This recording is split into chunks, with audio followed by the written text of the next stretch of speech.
Azercell şirkətinin müştəri xidmətləri departamentinin direktoru Fahir Dadaşov gecə ilə insanları narahat edən məsələyə aydınlıq gətirdi. 19 iyun tarixindən etibarən Azercell fakturasız xətt istifadəçiləri üçün daha rahat və müştəri yönümlü bir yanaşma tətbiq edir. Birinci dəyişiklik ondan ibarətdir ki, danışıq kartlarının istifadə müddətləri yenilənir və bununla yanaşı yeni tarif əsaslı istifadə müddəti modeli tətbiq edilir. Bu o deməkdir ki, artıq nömrənin aktiv qalması yalnız balans yükləməklə deyil, tarifin ödənişi ilə də mümkün olacaq. İkinci dəyişiklik internetlə bağlıdır. Bu dəyişikliyə əsasən saatlıq internet paketlərində tətbiq edilən sürət məhdudiyyəti ləğv olunur və gündəlik internet paketlərinin həcmi artırılır. Eyni vaxtda internet paketlərinin şərtləri və istifadə müddətləri yenilənir. Sonuncu dəyişiklik köhnə tariflərlə bağlıdır. Bu yenilik Azercell bölgə, Gəncsim, Sadə 6, Gəncol həftəlik, Gəncol 6 və Gəncol 9 kimi köhnə tariflərə yeni qoşulmalar dayandırılmasından ibarətdir. Əsas yeniliklərdən biri nömrənin aktiv qalması ilə bağlıdır. Yeni yanaşma necə işləyir? Əvvəllər nömrənin aktiv qalması yalnız balansda yüklənən məbləğə əsasən müəyyən edilirdi.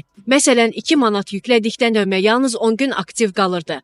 Bu müddət bitdikdə hətta balansda istifadə olunmamış resurslar qalsa belə xidmətlər dayandırılırdı. Yeni qaydaya əsasən balansda tarifin abunə haqqı qədər vəsait varsa bu məbləğ tarifin ödənişinə istifadə olunacaq və nömrə 30 gün tam aktiv qalacaq. Bundan sonra nömrə öncə olduğu kimi əlavə 90 gün ərzində bir tərəfli açıq olacaq, yəni istifadəçi gələn zəng və SMS-ləri qəbul edə biləcək. Tətbiq etdiyiniz yeniliklər sosial şəbəkələrdə müəyyən çaşqınlıq yaranıb. Tariflərin qiymətləri artırma. Xeyr, qiymətlər artırılmır. Danışıq tarifləri olduğu kimi qalır.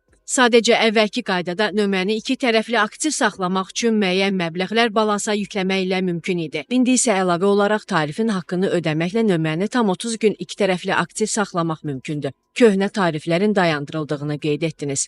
Bu tariflərdən istifadə edən müştərilərlə bağlı hansı addım atılacaq? Cari istifadəçilər üçün heç bir dəyişiklik yoxdur. Əgər abunəçi artıq Azercell, bölgə Gəncsim, Gəncol və Sadə kimi tariflərdən birinə qoşulubsa, həmin tarifdən istifadə etməyə davam edə bilər. Sadəcə olaraq 1 iyul tarixindən etibarən yeni qoşulmalar qəbul edilməyəcək. Yeni vaxtda daha səfəli və geniş imkanlar təqdim edən Supersen kimi alternativ tariflər təklif olunur.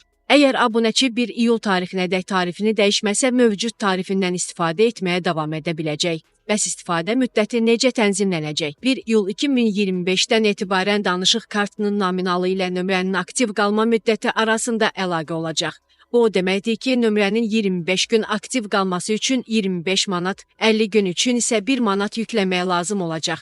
Daha öncədə də qeyd etdiyim kimi, əgər müştəri hər hansı tarifdən istifadə edirsə, o zaman sadəcə həmin tarifin aylıq abunə haqqını ödəməklə nömrəsi hər zamanki kimi aktiv qalacaq. Əgər müştəri tarifini vaxtında yeniləməyibsə və nömrə artıq bir tərəfli rejimə keçibsə, o zaman xəttin yenidən aktivləşməsi üçün müəyyən məbləğ yükləyə bilər. Əgər yüklənən məbləğ tarifin aylıq haqqından azdırsa, bu halda nömrənin aktiv qalma müddəti yeni qaydalara əsasən hesablanacaq. Məsələn, 1 manat, 1 gün, 2 manat, 2 gün və s. olacaq. Ancaq bir daha vurğulamaq istəyirəm ki, əgər cari tarifiniz vaxtında və tam məbləğdə yenilənirsə, nömrəniz 30 gün ərzində iki tərəfli aktiv qalır. Azercell bu dəyişiklikləri niyə məhz indi həyata keçirir? Bu dəyişikliklər həm Azərbaycanda, həm də dünyada telekommunikasiya sektorunda gedən geniş miqyaslı transformasiyanın bir hissəsidir. İstehlakçı davranışları dəyişir. İstifadəçilər artıq bizdən yalnız danışıq və ya internet deyil, inteqrasiya olunmuş və daha rahat rəqəmsal təcrübə gözləyirlər. Bu səbəbdən paket əsaslı tariflər qlobal trendlərə çevrilib. Çünki bu yanaşma həm daha sadə, həm də daha sərfəlidir.